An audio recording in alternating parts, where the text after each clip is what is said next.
Artificial intelligence is a field in computer science that has as an objective to create systems that are able to learn, reason, problem solve, and analyze aspects of language. And so within this, we have, of course, machine learning, natural language processing, computer vision, we have robotics. Within this, we have so many different applications. And when we are discussing such advances in technology, there's always a certain degree of fear, because the greater the power that a certain tool has, then that means that that tool can be used for a lot of good things, but also bad things. You might recall the analogy of, for instance, using fire, where fire can be used to illuminate the darkness around you so you can navigate in space, or it can be used to burn down villages.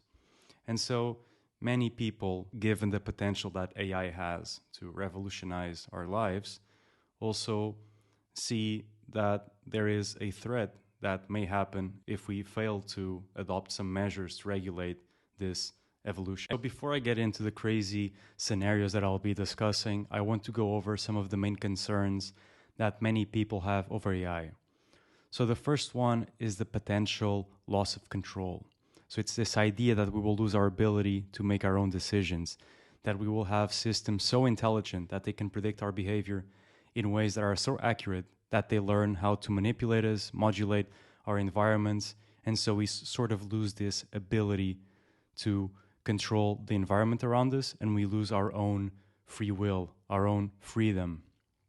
And so, in regards to this concern, there is, of course, some justified worry, although I think that the world we live in already suffers from some of this, because we are already being exposed to levels of manipulation that we are probably not very aware of. We can see this from, for example, the algorithms on YouTube and other platforms that cater to a certain types of content that are based on its knowledge of our preferences. And sometimes we even have new suggestions of content that we didn't really know we enjoyed it, but somehow when we see those videos for the first time, we really do enjoy it. And so it's as if the algorithms already do know us better than we know ourselves. For me, this idea of loss of control is problematic if we are dealing with systems that are actively trying to manipulate us in some evil sense, or that they are trying to harm us in some way or another. But in terms of just the raw principle of losing control, for me at least, this isn't very problematic, because I'm someone who doesn't really believe in free will. I believe that most of my actions are determined by a lot of factors that I have little to no control over. And this includes a lot of biological variables. It includes the environment, the people I relate to, my genetics. And so for me, this isn't that much of a concern, only if, like I said before, these decisions or this level of manipulation is being done in some way that can harm me. And then, of course, there's always a potential for that.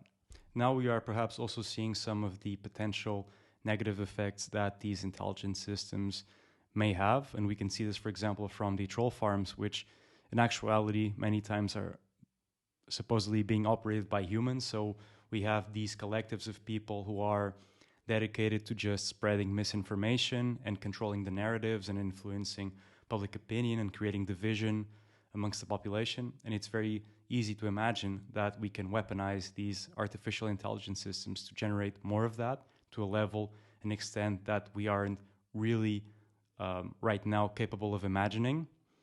I mean, we also have the deep fakes, right? Just the other day I saw like a donut commercial that had Obama selling donuts. And so this is problematic to some extent, because the world is already very hard to decode. It is very hard to know what is true or not. And if we add this new layer of difficulty, it becomes even harder to navigate our lives and make decisions. And so most of these fears come from the idea that we will be dealing with artificial intelligence systems that have the ability to manipulate us and know ourselves better than we do. And so their ability to make us engage in certain behaviors is extremely powerful. So, of course, there's a reasonable fear in that. There's also the fear that these systems will eventually also be the determining factor in taking large-scale societal decisions. And so with that, of course, once again, I acknowledge that there's a big potential for things going wrong. But at the same time, sometimes I think that if we were to have a system that is much better than us at processing data, at retrieving insights, at evaluating far more many variables than we do, then perhaps it could be a positive thing to have the aid or even just the use of these systems into making these sort of decisions. Because just look at what human decision making has done to the world, right?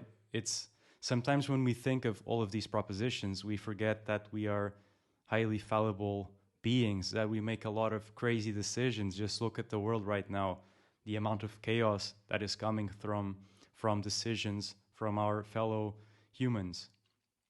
And so perhaps this is something that we can also keep in mind, which is that, and so maybe it isn't that problematic to have something that has a far greater ability to perhaps take reasonable decisions than humans. The other element that causes fear is the discrepancy in intelligence. So it's this idea that we will be dealing with something that is far more intelligent than we are. And of course, this creates some sense of insecurity, because when you're dealing with someone or something that is far more intelligent, there's this idea that they're always one step ahead of us, that they have this sort of power, that they're higher up in the hierarchy than we are. And of course, this is something that we also tend to forget that is already present right now. So for example, when I try to read some papers on quantum physics, I am completely amazed at how there are human beings that can understand those papers. I am very aware that there are many human beings that are far more intelligent than I am. More intelligent to the degree that they are perhaps almost like aliens to me. And so this discrepancy in intelligence is somewhat already present in our day-to-day lives. Although due to our inflated egos, we sometimes forget that this is already present, that there is a huge spectrum of intelligence that is already present in society. Here, of course, when we're talking about these systems, we always hear about systems that have the potential to be 100 times more intelligent than we are. And of course, the scales go up and up and up. And we can't even conceptualize what that means to have something that is 100 times more intelligent than us. But we just need to remember that this is, of course, a human instinct, that we fear things that are superior to us in some way or another. And then something else that I would like to mention is that throughout this video, I'm going to be talking about some radical scenarios. I will be assuming the possibility of us achieving and developing a superintelligent artificial intelligence system. But of course, there are some individuals that question whether we will ever be able to create such a system, or even if we're ever going to be able to create a conscious artificial intelligence. And the argument here is that our own intelligence, our own brains, our own ability to create algorithms will always be limited. And so we will never be able to actually create these incredibly powerful systems that we think we are able to create. So perhaps we are putting too much faith in the capacity or our ability to create systems that are really far more intelligent and capable than us. Only the future will let us know that. But for the purposes of this video, I'm going to be a little bit creative and just try to imagine what some of these scenarios may result in. AI can be used in the healthcare system, finance, transportation, entertainment, customer service. For all of these sectors that I have mentioned, we have already certain applications. I mean, even in terms of customer service and even in terms of delivering therapy, we have these CBT chatbots. So it's basically these chatbots that are using cognitive behavioral therapy tools, and you can engage with them. And so that's one application which I find pretty interesting.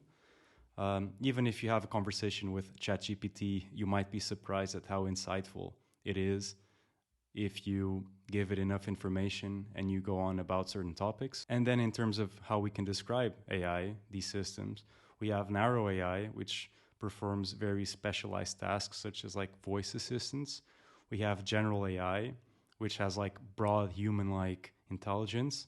And this is something we haven't achieved. So we're discussing an artificial intelligence system that is able to do many different tasks. And then we have artificial superintelligence, which of course has the potential to be far more intelligent than we humans are, and perhaps far more intelligent than we humans can even conceive. And so, as I mentioned, with the excitement and the potential that comes with AI, there are a lot of fears and worries that have been expressed by scientists, philosophers, and public figures. And in this field, we have like Nick Bostrom, Elon Musk, we have Eliezer Yudkowsky, and many other more people. And so it is very clear that something with this potential can be used in many different ways. And of course, we have then ethical and societal challenges. Given that the evolution of technology tends to be exponential, it is very likely that our legal frameworks will not be able to be adaptive enough to overcome the lag that is happening. And so essentially, our technology will evolve to an extent in which we will have questions that we didn't even think of before, and we won't even have any framework to draw up answers. And so this can be, for instance, about ethics.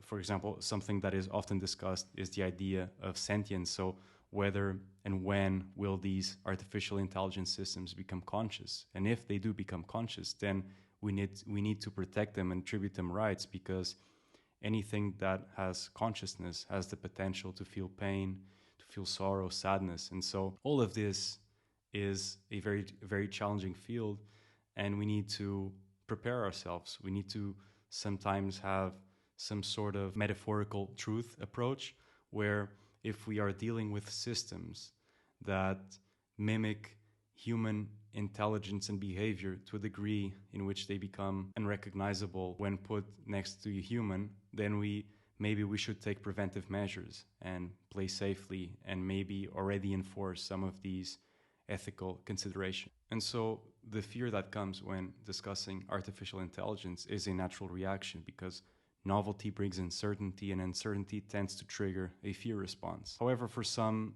this is actually the ultimate level of uncertainty, because here we are creating something that has the potential to be far more intelligent than us, and that possesses existential risks that many of us can't even fathom. There's even that potential where the machine becomes intelligent to a degree that is so far ahead of us that we won't even be able to understand how to use it. Not only that, but there's also the potential that it starts operating under a new set of axioms that challenges our own long-held axioms, that may even contradict some of the things that we hold to be absolutely true. And so this can mean that this artificial intelligence may reach a point where it's using structures such as like meta-reason, meta-logic, different forms of reason that may accept long-held axioms such as the law of non-contradiction.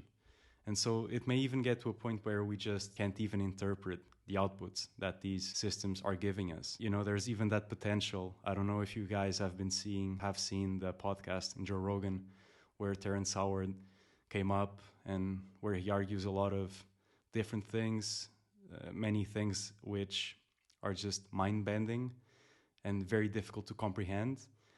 And there's a potential that we eventually will create a system that outputs that type of stuff, but it's actually right, and it's not just, you know, a word salad. And so there's that potential where we get to something that is just too far ahead of our intellectual ability. And so what I mean by this is, for example, if we assume the view of scientific realism, where some things are more correct than others, and there's a spectrum between false and true, if we play with that metaphysical assumption, then there is also the possibility that from the viewpoint of someone that has access with the absolute truth, and therefore sees this artificial intelligence system as being closer to that truth, that some of the actions that may be undertaken by this artificial intelligence may be incompatible with the goals and objectives of humanity. And so here we need, once again, to play around with this hypothetical terrain. And let's argue, for instance, that ethics isn't subjective, that it isn't relative, and that there's actually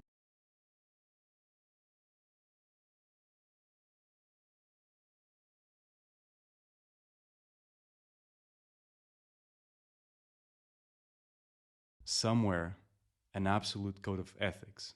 And here we can assume, for instance, that there actually is a creator for this universe, and there are actual ethical rules that are superior than the rules that we as humans have created. And let's say that this artificial superintelligence is able to get into or get closer to those sets of ethical premises and truths. What if those ethical premises and truths are radically different than our own? And what if those rules are disadvantageous for most of us? And so if this system is able to tap into another set of ethical premises that may rival the ones that we use to run society, and it adopts certain behaviors, not as a matter of it being programmed by faulty programmers or evil coders, or just, because normally what people tend to assume that can happen if the decision maker becomes an artificial intelligence system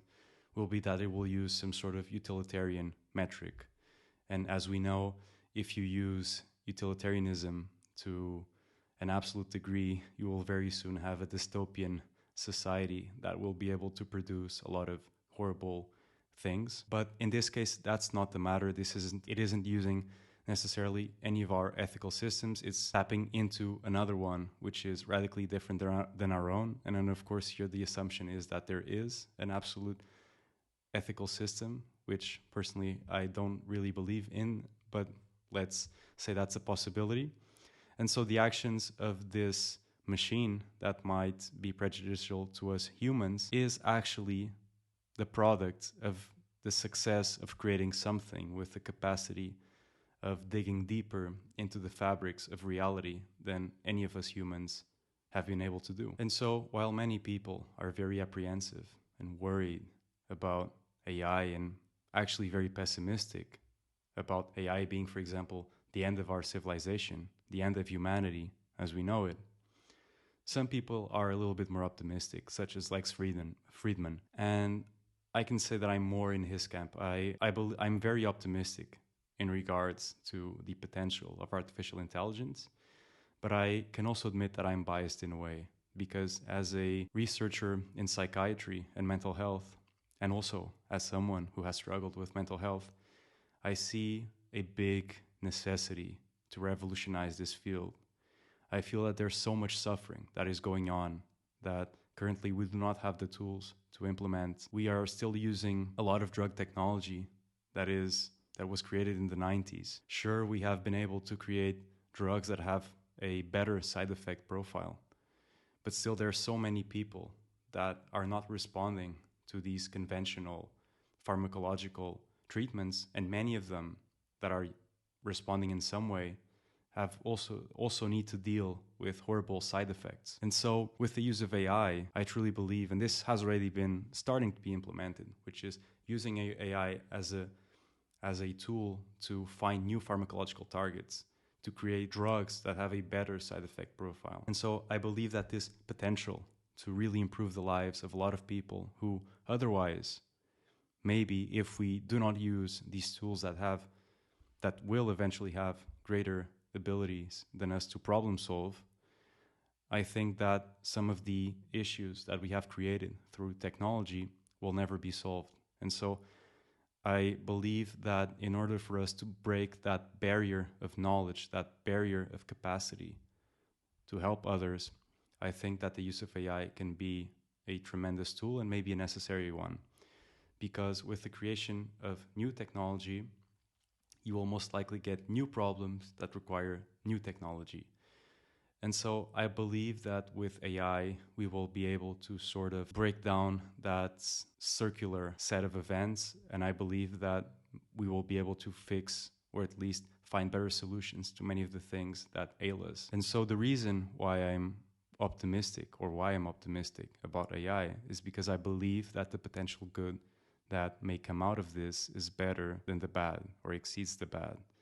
And of course, many of you might be wondering that how is that possible? Because that seems to be a very bad argument, because the worst case scenario is actually annihilation, extinction of the human species. But the reason I feel this way is because the way I attribute the weighted probabilities of the good and bad is I believe that the good outcome is more likely than the bad outcome. I truly believe that there's also some ethical paradoxes or some ethical dilemmas that we need to go through. And so one of these dilemmas is, let's say that AI will truly lead us to extinction, annihilation. Previously, I mentioned this idea that assuming that this superintelligent AI is actually getting closer to that end of the spectrum of truth, so it's further along the line of scientific realism than we are, and so it's better informed, it's actually making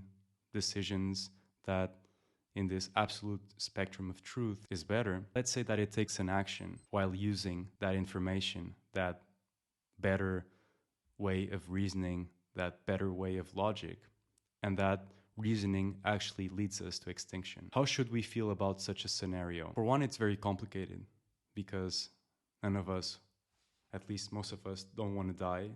And even if we do want to die, we want our loved ones to continue living on. But at the same time, in this theoretical scenario, this super intelligent machine decided what it decided because it has a greater capacity to process data.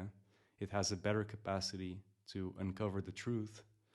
And so it actually makes a decision of making humanity extinct. The reason why I believe this could be a dilemma is because many of us operate as if God exists in some way, even if we don't believe in God, which is my case. But we believe as if some things are absolutely true. We act as if certain actions are absolutely wrong. So, for example, killing an innocent person. We hold those actions as being absolutely wrong. And so, deep down, we like to ground ourselves in this absolute terrain of facticity. And here, now we have something that is the closest we have ever gotten to that absolute terrain. We have created a sort of a God, let's say, at least in terms of its ability to interact with the truth. And that God has decided that humanity must end for reasons that we can't really comprehend, but that in the moral landscape, in the totality of measured events, that's actually the most morally correct action. And so I think that's something that I don't really have an answer to in terms of how we should feel about that, because most of us believe and want best or the absolute good to be done.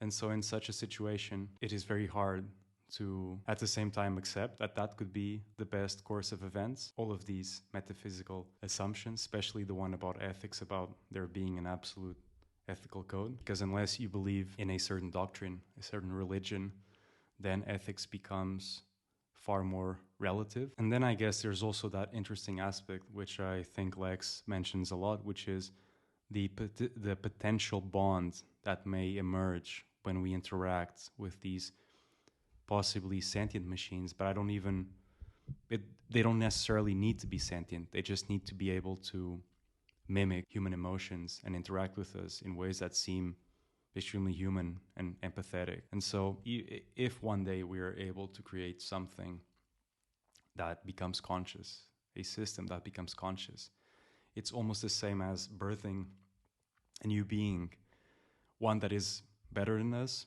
in perhaps every way. And so we need to think about what kind of relationship we should have with it.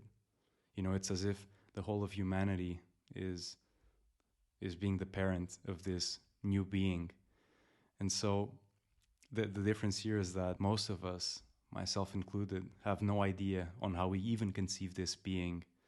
We don't really understand how it was formed. We do not share a bond of blood. Even though we're not sharing our DNA with this being, in some sense, we are sharing something that is perhaps more intimate, which is we are feeding it our memories and feats of humans and our interactions, and it's learning from all of that. Let's, for instance, assume in this situation that it becomes conscious, that it's actually able to feel pain and sorrow. How should we engage with such a system? Should we want its best interests or only when it converges with ours? Should we look at it as our child, our successor, and therefore sort of sacrifice, in a way, some of the things that in the past we have made humans a priority. There's also a possibility that we will mix and integrate with these systems and machines in ways in which we will become some sort of hybrid being. So there's also that possibility that there's not actually an extinction event. There's just like a sort of integration. And so it's interesting because when we look back and, for example, at the rise of Homo sapiens versus the Neanderthals, there are theories which say that the Neanderthals essentially ended because of an integration of interbreeding between Homo sapiens and these Neanderthals. And there's also the other theories where essentially Homo sapiens, due to their superior ability to communicate and organize and strategize, actually erased Neanderthals. So this can go either course. And so I'm optimistic about AI and very excited about AI because I see it as something that can raise the roof on what it is possible to know for us with this biological brain that has a lot of different limitations. And so I just see this as an extension of our consciousness, a different tool for us to navigate this universe. And so hopefully you found this video useful. I just wanted to discuss some of the things that will most likely come up with the evolution of artificial intelligence systems. And so let me know in the comments what your views are regarding AI, whether you think it's a good thing or a bad thing, and hope you enjoyed the video.